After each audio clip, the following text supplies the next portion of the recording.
Hey Professor, how's it going? And welcome to my journal entry number 7 regarding metaphor and art. So this week I'm going to be talking specifically about the Statue of David and how it pertains to the topic and all of that. So around the years 1400 through about 1650, there were three very famous statues of David made, each by a different artist. The first one in the 1400s was made by Donatello. The second 1500s made by Michelangelo, and then the third one in the 1600s was made by Bernini. So my personal favorite out of the three is the Bernini one because it's really just this great relief of David drawing his sling, getting like the stone ready, and he's about to like smack Goliath in the face with it. It's just a really great piece in my opinion.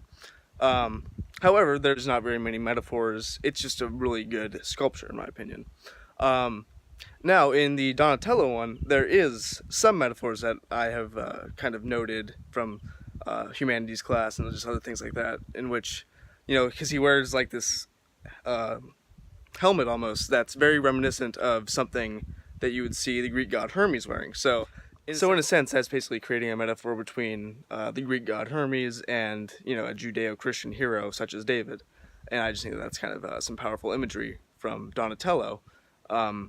Because Hermes is like kind of this sprightly young lad of the gods, I guess you could say, and David, he's essentially a boy when he does this crazy, outrageous stunt that secures him as king of Jerusalem or whatever. But really, as far as metaphor go, I think that the one that stands out the most is the sculpture of David done by Michelangelo.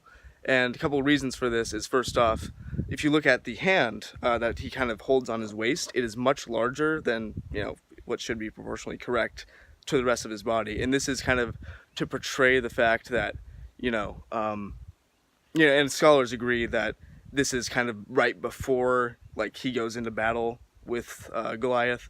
So it's kind of to portray that like God is essentially with him and like kind of enlarging like the things he needs, such as his head and his hand, because and I'm not trying to get all religious here, but like he perceives the threat through his eyes and everything, and he formulates a plan.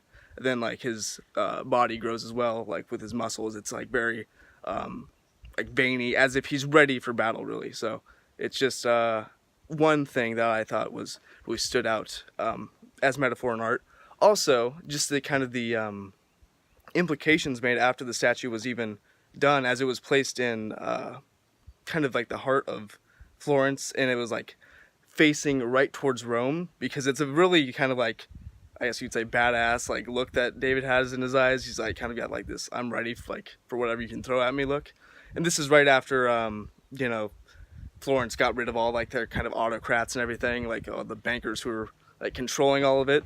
And then there was a lot of influence from Rome at the time too. So like Rome was kind of trying to like hone in on them and kind of take over, I guess you'd say. So it was almost like a warning to the Romans, because it was just facing right towards the capital of Rome, which was Rome. But yeah, I just think that that's another interesting metaphor, as it kind of, after the statue was finished and then it was placed, it was kind of an artistic choice as well, as it kind of compares both location with just even direction it faces. So it's kind of it's in the heart of the city to inspire the people, then it's facing towards the enemy, or the enemy, I guess you'd say. So yeah, those are just a couple of thoughts I had regarding the statues of David. So yeah, thank you. Hope you enjoyed this, and I'll see you next time.